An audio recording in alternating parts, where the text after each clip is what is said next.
Brought to you by Ladybird.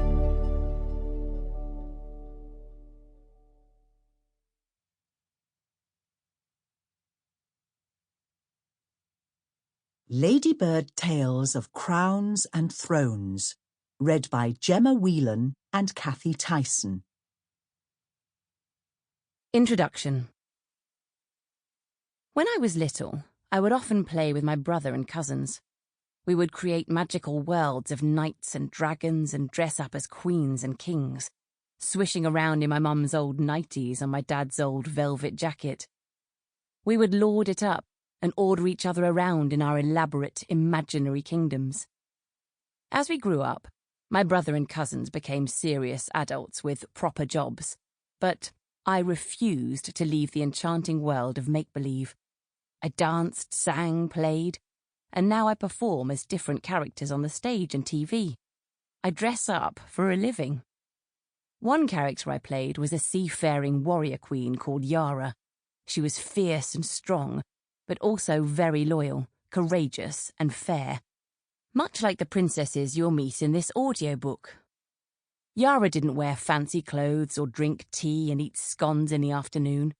She didn't attend ballroom dances, and she certainly didn't wait around for a handsome prince to come along and sweep her off her feet. Yara was so busy being herself and following her dreams that she hardly had time to wash. But she shone because she was true to herself. She knew who she was and what she wanted, and she wasn't afraid to go after it. She listened to her heart, that quiet place inside her that spoke the truth to her soul and guided her on her path. I believe that this is what it truly means to be a king or queen, by treating people with kindness and respect, from friends and family to strangers and even people we don't like. We can be as regal and heroic as Rostam, Shakuntala, or Gwendolyn from these stories. If we choose love, first for ourselves and then for others, and if we behave with honour and dignity, then we are all monarchs. Wherever we sit, that is our throne, and wherever we wander, that is our kingdom. So happy listening, dear fellow queens and kings, princes and princesses, and remember, whether you live in a castle or a house, or even on the streets, we are all equal. To treat people equally is my golden rule for every ruler. By Gemma Whelan. The Sword in the Stone, the tale of a rightful king. King Uther had almost everything a king could want.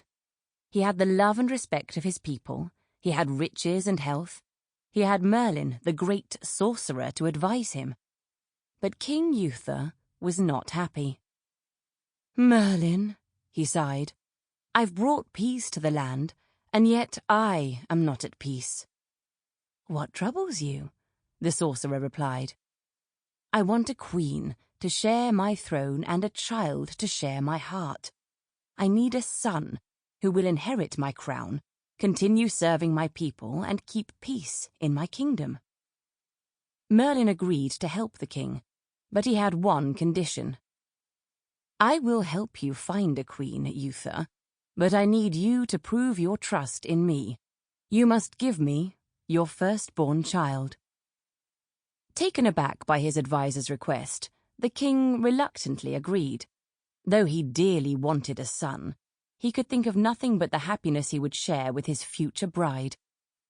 Merlin soon discovered the whereabouts of the king's soulmate and, a short time later, King Uther married Lady Igraine.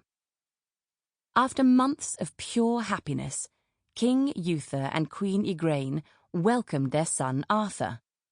The kingdom erupted in celebration, but Merlin made Uther keep his word. Merlin took the baby and placed him in the care of Sir Ector, an ally of the king, who promised to care for the boy, not knowing that this baby was the heir to the throne. As time went on, King Uther became sick. He was so sick that even Merlin's magic could not save him. From his deathbed, he asked one final favour of his friend. "Promise me, dear Merlin, that you will look after my people when I am gone." Sample complete. Ready to continue?